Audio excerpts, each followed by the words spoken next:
बहुत समय पहले सुंदरवन के जंगल में टुनटुनी अपने दो बच्चों के साथ में रहती थी।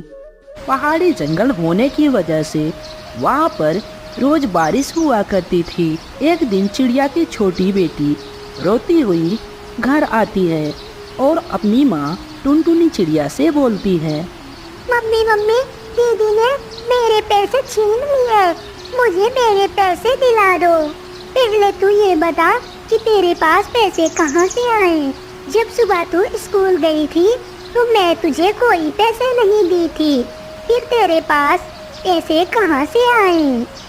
मम्मी मम्मी, आपको बताती हूँ, जब सुबह हम दोनों स्कूल जा रहे थे तब पिंकी को रास्ते में कुछ पैसे पड़े मिले थे। मैंने पिंकी से बोला कि घर ले जाकर यह पैसे मम्मी के दे दो, लेकिन यहाँ अपने लिए खाने की चीजें खरीदने जा रही थी मम्मा, इसलिए मैंने इससे पैसे छीन लिए। बेवकूफ बच्चियों, तुम लोग हमेशा फालतू की झगड़ा किया करती हो। आगे से तुम्हें कहीं भी रास्ते में पैसे पड़े हुए मिले तो तुम उन गरीब भिखारियों को दे देना जिन्हें पैसों की सख्त जरूरत होती है। प्यारे दोस्तों, अभी तक आपने इस वीडियो को लाइक नहीं किया, चैनल को सब्सक्राइब करें, लाइक करें और हमें सपोर्ट करें। आगे कहानी में और भी मजा आने वाला है। ठीक है मम्मी, हम अगली बार से ऐसा ही करेंगे। जब भी कोई पैसे मिलेंगे हम किसी न किसी भिखारी को वह पैसे दे देंगे। चलो बच्चों, बहुत हो गया लड़ाई झगड़ा, चलो अब चलकर भोजन कर लो। टुनटुनी चिड़िया अपने दोनों बच्चियों को रोटी और नमक खाने के लिए देती है। मम्मी मम्मी, मुझे यहाँ रोटी और नमक नहीं खाने, मुझे रोटी के साथ में सब्जी चाहिए, तब मैं रोटी खाऊंगी, नहीं तो मैं यहाँ रोटी नहीं खाऊंगी। अरे बेटी, मैं तेरे लिए कहाँ से सब्जी लाऊं? मेरे पास सब्जी खरीदने के लिए 1 भी रुपए नहीं है, मैं सब्जी कहाँ से लाऊं? खाना है तो खाओ, नहीं तो तुम्हें यह भी खाने को नहीं मिलेगा। सुनहरी चिड़िया बिना भोजन किए ही वहाँ से चली जाती है। शाम को जब मानव चिड़ा अपने घर वापस आता है, तब वह सुनहरी चिड़िया की मानव चिड़े से शिकायत करती है। क्या हुआ मानव जी, आज भी आपको कोई काम नहीं मिला?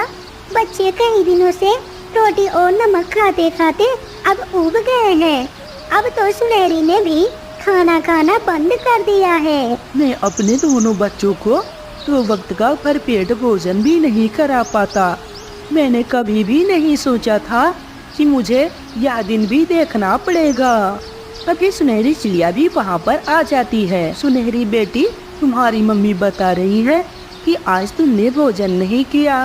पापा, अब मुझे नमक और रोटी नहीं खाया जाता, आप मेरे लिए समोसे और उसके साथ में चटनी लेकर आना, फिर मैं रोटी खाऊंगी। ठीक है मेरी बच्ची, कल तुम्हारे लिए समोसे और चटनी ला दूंगा।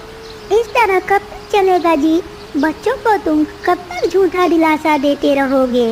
बस कुछ ही दिनों की बात है टुनटुनी, जैसे ही मुझे कुछ काम मिलेगा तो सब कुछ ठीक हो जाएगा। अगले दिन मानव चिड़ा अपने दोस्त कालू कौवे के पास जाता है। भाई कालू, अगर तेरे पास मेरे लिए कोई काम हो तो बता दे यार, मैं इतनी समय बहुत मुसीबत में हूँ। अरे यार, तुमने आने में बहुत देर कर दी। मैंने तो कल एक पक्षी काम पर रख लिया। अगर तुझे कोई काम होगा तो मैं तुझे जरूर बताऊंगा। तब तक तू कुछ पैसे रख ले और घर जा, बच्चों को भरपेट भोजन करा देना। कालू कौवा अपने दोस्त मानव को कुछ पैसे देकर अपने आप से पीछा छुड़ा लेता है। इसी तरह कई दिन बीत जाते हैं। प्यारे दोस्तों, इस कहानी का भाग 2 हम बहुत जल्द अपलोड करेंगे। प्यारे दोस्तों, जैसा कि आपने कहानी के भाग 2 में देखा था कि किस तरह वह सांप चिड़िया से चिड़िया के अंडे की रखवाली करने की बात कह रहा था, तो चलिए अब कहानी में आगे देखते हैं। अगर आप इस चैनल पर नए हो तो चैनल को सब्सक्राइब करना ना भूलें। नहीं नहीं चिड़िया, ऐसी कोई बात नहीं है, तुम यहाँ पर आराम से रह सकती हो। बस मैं तो तुमसे ऐसे ही पूछने के लिए आया था। चिड़िया, अगर तुम्हें भोजन की तलाश में कहीं बाहर जाना हो तो मुझे जरूर बता देना।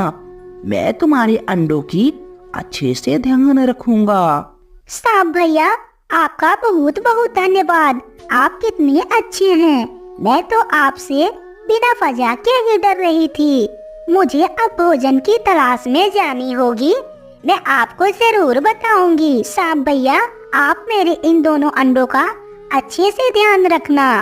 फिर अगले दिन टूनी चिड़िया उस सांप के पास आती है और उस सांप से बोलती है, सांप भैया, मैं यहाँ पर अभी नई आई हूँ, इसलिए मुझे थोड़ा सा डर लगता है कि कोई मेरे अंडों को नुकसान न पहुँचा दे। पर आप पर मैं थोड़ा भरोसा करती हूँ। अभी मैं भोजन तलाशने के लिए जाऊंगी। क्या आप मेरे इन दोनों अंडों का अच्छे से ध्यान रख सकते हैं? चिड़िया, यह भी कोई कहने वाली बात है। जब तक तुम नहीं आ जाती, मैं तुम्हारे इन अंडों का अच्छे से ध्यान रखूंगा। इस तरह की बातें सुनकर टूनी चिड़िया भोजन की तलाश में वहां से निकल जाती है। टूनी चिड़िया के जाते ही वह सांप टूनी चिड़िया के अंडों के पास आ जाता है और टूनी चिड़िया के अंडों को देखने लगता है। चिड़िया तो गई, अब मैं उस चिड़िया के दोनों अंडे खा लेता हूँ। अरे बाप रे बाप, मैं तो अपने अंडों को ढकना ही भूल गई। अगर मैं भोजन ढूंढने जा रही हूँ तो मुझे शाम भी हो सकती है, और शाम को तो काफी ज्यादा ठंड भी बढ़ जाती है, और ठंड के कारण कहीं मेरे अंडे खराब ना हो जाएं। वैसे भी मैं अभी ज्यादा दूर तो नहीं आई हूँ। मैं वापस चलती हूँ और चलकर अपने अंडों पर कपड़ा डाल देती हूँ। ऐसा कहकर टूनी चिड़िया वापस अपने घोंसले की ओर लौट आती है। दूसरी तरफ वह सांप टूनी चिड़िया के अंडों को खाने की तैयारी में था। वह सांप टूनी चिड़िया के अंडों को खाने ही जा रहा था कि तभी पीछे से टूनी चिड़िया आ जाती है। दुष्ट सांप, तुम यहाँ क्या कर रहे हो? तुम मेरे अंडों को खा रहे थे। मैंने तुम पर भरोसा किया और तुमने मुझे धोखा दिया। अरे चिड़िया, चली जा यहाँ से, वरना मैं इन अंडों के साथ तुझे भी मार कर खा जाऊंगा। दुष्ट सांप, तू मुझे मार कर खाएगा? अभी मैं तुम्हें बताती हूँ कि यह टूनी चिड़िया आखिर क्या चीज है। चिड़िया बहुत ज्यादा गुस्से में आ जाती है और वह गुस्से में उस सांप पर हमला बोल देती है। वह सांप को अपनी चोंच से पकड़कर 2-3 बार पटक देती है और फिर सांप के ऊपर उछलने लगती है। टूनी चिड़िया उस सांप के पेट पर खूब उछलती है, जिसके कारण उसके पेट में काफी ज्यादा चोट लग जाती है और वह सांप वहीं पर तड़पकर मर जाता है। सांप को अपने किए की सजा मिल जाती है। प्यारे दोस्तों, इस कहानी से हमें यह सीख मिलती है कि हमें मुश्किल हालात में बिना डरे उस मुसीबत का सामना करना चाहिए। वीडियो को लाइक करें, शेयर करें, सब्सक्राइब करें। धन्यवाद।